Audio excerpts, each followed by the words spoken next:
predictions back in January about the future of Bitcoin, and I'm revisiting those predictions today.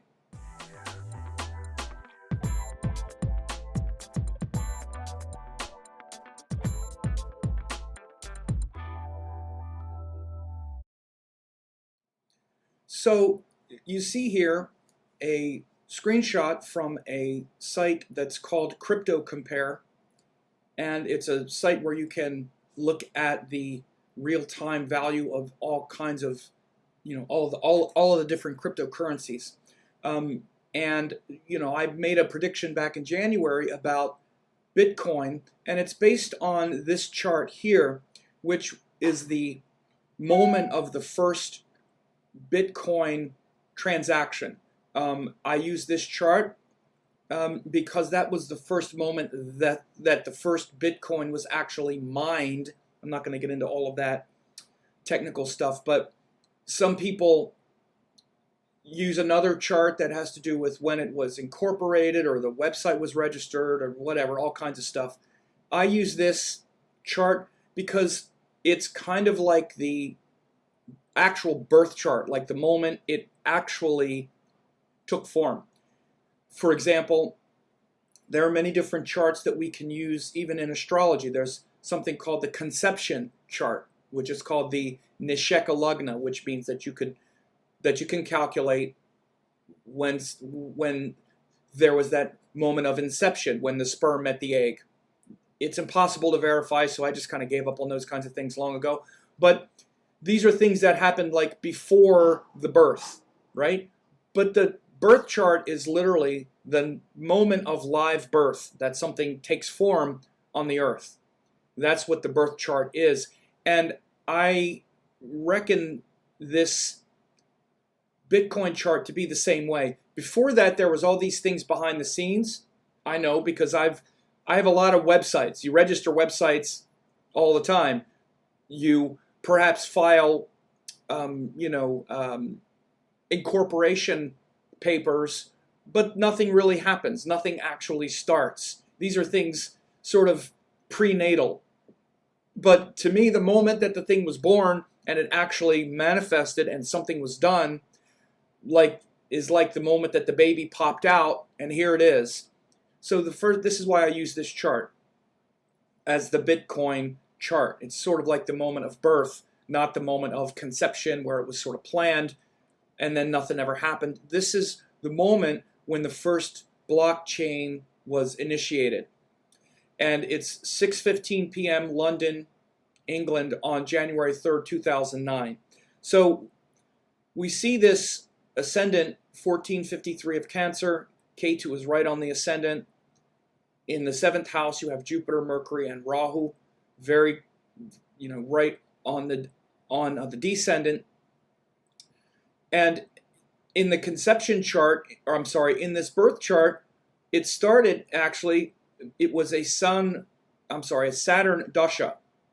And what happened is at the end of 2017, they went into Mercury dasha. Mercury rules the 12th house. Mercury is also joined Rahu, which shows a lot of potential volatility starting in September of 2017. So if we were to look at the chart of Bitcoin, we should see that. And again, this is another reason why, as an astrologer, this chart makes sense. People often debate these kind of things with me, and they're not astrologers. They'll say, no, the actual chart was when they filed the website or this or that. But they're not looking at what I'm looking at, because I read dashas. I'm an astrologer. So I would, if I see something very, something extreme that happened around September 2017 or since then or shortly thereafter, then I would also be very strongly in favor of this chart, because that makes sense of what Mercury indicates. So when we go back 1 year on this Crypto Compare chart, look at what we see. Now, if we were to back this up a little bit, this only goes back 1 year, but if we see, literally starting around August, September, or right after September of 2017, we started to see these wild spikes in Bitcoin. That's when the big fever actually began. And it went really high. You see, this is the end of last year. So this time last year, this is November 1st of 2017, it was up to 7,000, then it dipped down to about 5,800, then it popped back up, and then it had that feverish high around 20,000 that happened around the end of 2017 in like December, around Christmas. Then it dropped and it went, volatile up and down. It went up to about 17,000 in early January. Then it was when it was around 11,000, when it dropped to about here, I think, right around the eclipses in early February or late January, early February, is when I made the prediction that Bitcoin was not going to rocket back up to these astronomical heights. I said that my prediction was that it's not going to be what people are saying, and wind up being 50,000 or whatever it is that people have.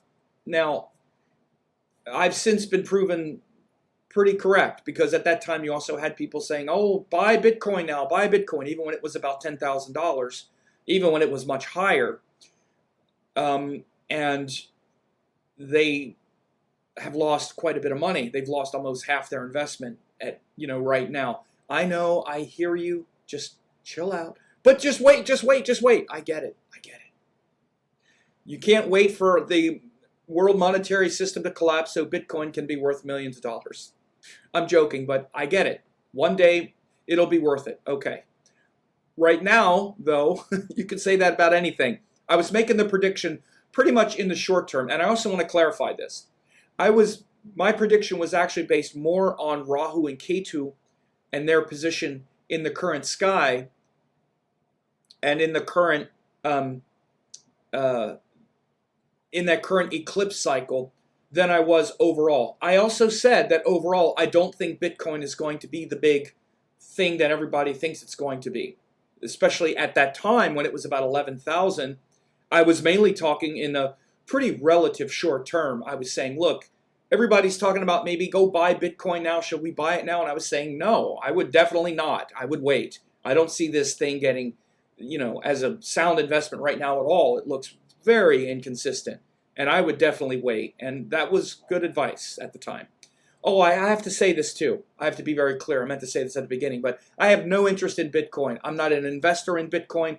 I don't recommend people not do anything. So I'm saying this now because I am not a financial investor, and there are people who really were recommending do this, do that, and I said at the time too, do not take my advice as financial guidance at all. I'm looking at this as a chart and as a ratio of probabilities. I never, ever recommend people spend their money on anything, especially anything that I say. Do whatever you want. I am not at all responsible. I'm looking at this as a trend for something, and nobody should listen to what I say. Ever. On any subject. No, this is not, this isn't financial advice. So I want to be very clear. I have no interest in Bitcoin. I don't invest in it or any other cryptocurrency, okay? Maybe one day I will, but anyway. So I gave us, a few reasons why, which I don't necessarily care to get into right now.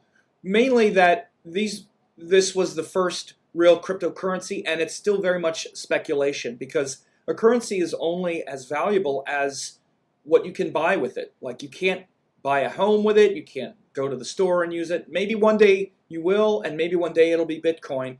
But because of the complications with the technology and its relative acceptance, and also its there's a stigma attached to it because it's also used in a lot of underworld criminal kinds of behavior and things like that. Again, I'm not saying that's all it's ever going to be. I'm saying there are definitely stigmas attached with it right now. It's not accepted in certain countries and certain markets and areas. I think cryptocurrency in general will definitely be one day. It is certainly the future, but I think it's very early right now. And my prediction was basically that this version of Bitcoin and this thing that people are investing in right now Personally, I don't think this is going to be the cryptocurrency that wins, quote, so to speak. I think there's going to be an easier technology that comes forth, something that's more intuitive, something that has some sort of regulation, because I don't think there's any way that this much power will not be in some point mixed with the existing financial system. Anyway, I don't want to get into all of that so much here, but in general, just like a lot of other technologies, emergent technologies that we've seen, the first one isn't always the one that eventually wins, because the technology gets improved upon, the flaws in the system get worked out. I gave the example and I'll give it again. For instance, we have, the big tech companies now, Facebook and Google. These are two of the big ones, and even Apple, three of the big ones. Facebook is basically an improvement on MySpace, right? Social networking didn't start with Facebook. They just took what was there and really improved it. Google didn't invent search engines. They just took what was there and really improved it. Apple didn't invent anything. They didn't invent mobile phones. They didn't invent computers. They just took what was there and did it very well, and they improved upon it and whatnot. And I think there's going to be a more user-friendly type of Bitcoin that is a hedge. By the way, even at the conception of Bitcoin, and I remember very well because a lot of it was huge in San Francisco. Before there was even before 2009, it was talked about. And I remember it was never meant to be a replacement for fiat capital. It was meant to be a hedge against fiat capital. So there's so many things I don't want to get into, and there's a lot of people that are now Bitcoin experts and their whole life revolves around Bitcoin, and they seem to not be, they're so anxious to have the entire financial system collapse so that their Bitcoin can make them millionaires or something, even though we won't have anywhere to spend it. I know one day we all will. I get it. Okay, but this is really about the prediction and how it's really tracked correctly. As you see, this is where we are right now. This is November 1st, and we're at 6,300. As you see, this is, Bitcoin has only barely popped above 8,000 just very briefly, and that was back in the mid-July. If we tighten up this window 6 months, in the last 6 months, Bitcoin got close to 10,000 at one point, popped above 8,000 a little bit, but I would bet that the aggregate average of Bitcoin has been probably around 7,000, something like that. Just kind of, perhaps, what I would have expected. I didn't really put a number on it back when I made the prediction around this time. I just said I would be very careful investing in Bitcoin because of the volatility associated with all of the eclipses coming and whatnot. So here's the chart again, and here's the transits. As you can see, these are the transits. Rahu and Ketu down here show where they're moving in the sky, and they're moving over the chart of the Bitcoin ascendant. And again, this is another reason why I chose this chart, why I think this chart is correct, and why I think this chart really shows the life of Bitcoin, literally like once it incarnated and actually became something on the first, the purchase of the first, Bitcoin, blockchain was first mined. It also tracks perfectly with all of this volatility with the transits of the nodes going through the first and seventh houses, right? And with that Mercury dasha that started in September of last year and the volatility. Underneath it all, Mercury is the 3rd and 12th house ruler for Cancer, and the 12th house is the house of loss. Anytime the 12th house ruler is active in a financial situation, whether it's a natal chart or anything else, the 12th house shows loss. Okay? It often shows loss. Now, it can also show, gain after there's loss. Like it could show something like bankruptcy and then later, regeneration or whatever, but it definitely shows loss. And it also can show and the 3rd house can show great gain. This is why Mercury, for Cancer in general, and again, because I've done this for 20 years, I evaluate the planets, and I've absolutely know that Mercury, for a Cancer ascendant, whether it's the chart of a company or of a person, is an extremely volatile and unpredictable planet. And you have to look at a lot of charts to see this, but it's clear. It's clearly built into it. And again, it started with Saturn, which in this case especially, Saturn is very much about this cryptocurrency, this shadowy currency. Saturn also rules Rahu, Mercury, and Jupiter in this chart. And Saturn also rules the moon, which is the ruler of the chart because it's Uttarabhadra. So it started in Saturn Dasha. Saturn also rules the ascendant and Ketu. Again, Saturn, so this chart was conceived, or this company was conceived in its Saturn Dasha, and Saturn rules all of these things that also show the cryptocurrency. And it showed a kind of relative consistency and stability of Bitcoin, reasonably so, since its inception in 2009. Then all of a sudden, Mercury Dasha and volatility. Again, Mercury is a lot of different energy that you're trying to understand, okay? Particularly as it rules the 12th house and the 3rd house. So that combined with the transit of Rahu and Ketu through the 1st and 7th houses and Ketu through the 7th house, you have a lot of indicators here. So I will say this, and just to be, I guess, a little more precise, you could see the consistency over the last, again, this is since the middle of July, even since about right here, since at the end of June. Look at how it's been pretty much about 6,000, popping up and down a little bit, about 6,000 since then. It dipped to its absolute low of about, I think it was right around here, it was below 6,000, like 5871, like 5,800. But it's been around 63, 64. Here it popped up to 7,000, 62, 65. This has been since, so this is since September 1st. Now we're November 2nd. The last 2 months, 73, but then 62, 62, 65. It pops up and down, but it's around 6,000. It's sort of leveled off. Now, again, I made a prediction back then. And again, you have to remember, back then, nobody knew what was going on. I can look back now and say I was correct, but at the time, there were a lot of people, frankly, especially when people have a stake, when they want it to work out. They're like, oh, go ahead and invest. I invest. You should invest too. It skews the playing field a little bit. So I don't have a dog in the hunt, but I just saw that it was very volatile. So there were people who would have thought by now, you watch and see, it's going to go up to 50,000. By the way, it might. I could be wrong. So far, I'm not. So far, this is what I expected, that it levels out. But it could also just completely tank. And it's even gotten some good news, and it's gotten more stable to some extent because it's become more accepted and more acceptable since I made those predictions. So there are definitely some indicators that perhaps its longevity will be better than I had thought. All right, because I don't want to get into all of the rulings, but it's definitely been accepted by like in more countries and in more situations, even by the U.S. Treasury has started to accept it. But again, always have to remember that as those things start to happen, the cachet and the potential of Bitcoin to also become something that's like, regulated somehow or outlawed or whatever becomes much more, suspect. So it's this tightrope between acceptability and mainstream viability, because no currency is worth anything if nobody spends it eventually.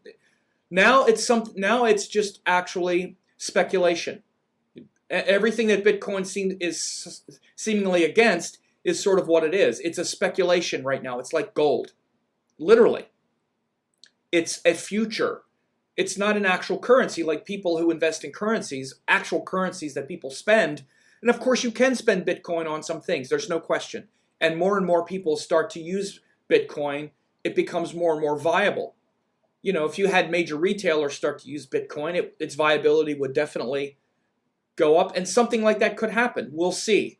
Again, but so far, the prediction that I made has held true. And I would say this too, for those who want to invest in Bitcoin, that perhaps, and it's certainly possible that once the nodes get out of the first house of the Bitcoin,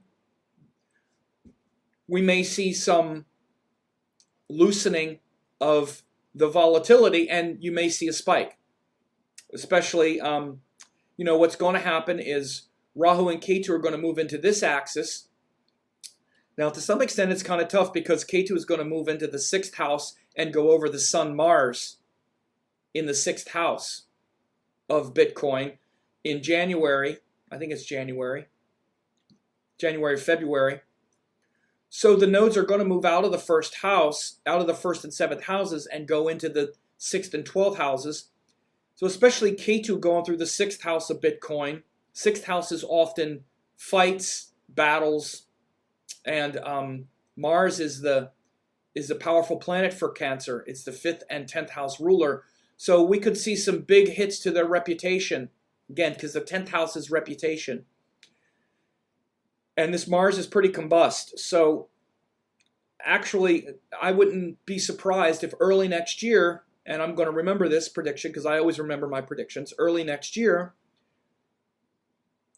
there's a big hit to the reputation of Bitcoin.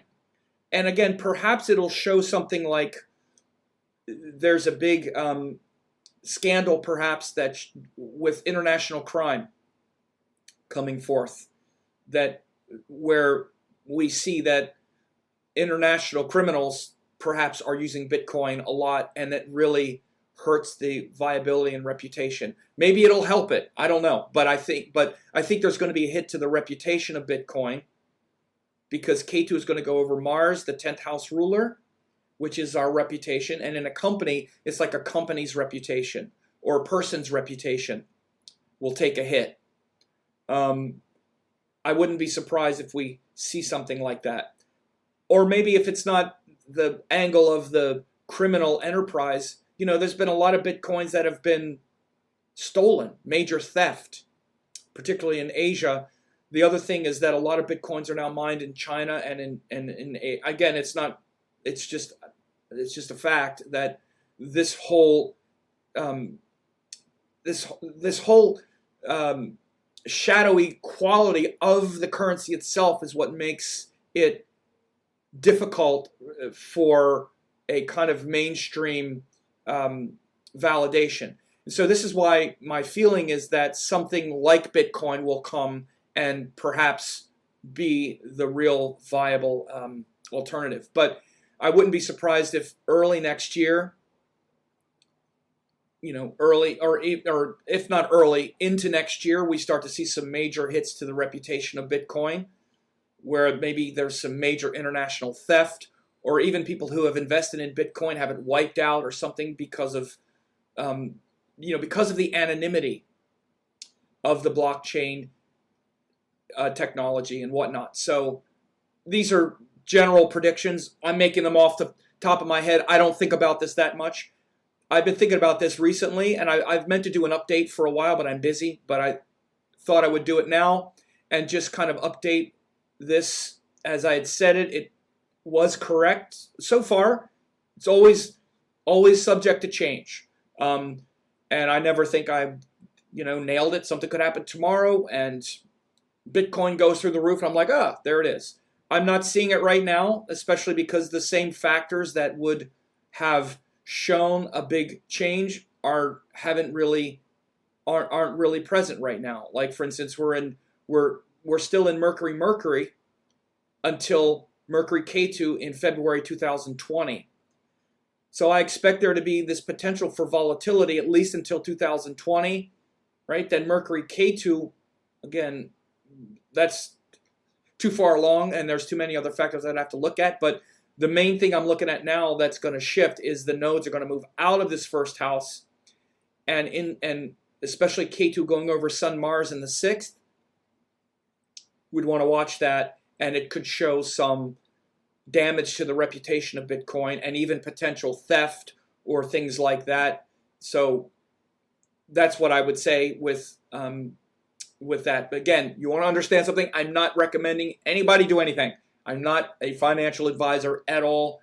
Do not listen to anything I say about investing in anything. I'm looking at a chart. The fact that people spend their money on stuff, that's completely your decision. I'm out of it. Like I said, I don't bother with this stuff at all. I've never played stock market. I've never speculated. I've never wanted to. I don't have the guts for it. When the fiat capital crashes, I'll probably crash with it. I have a couple backup plans, but they don't have to do with Bitcoin, that's for sure. Okay, so I hope this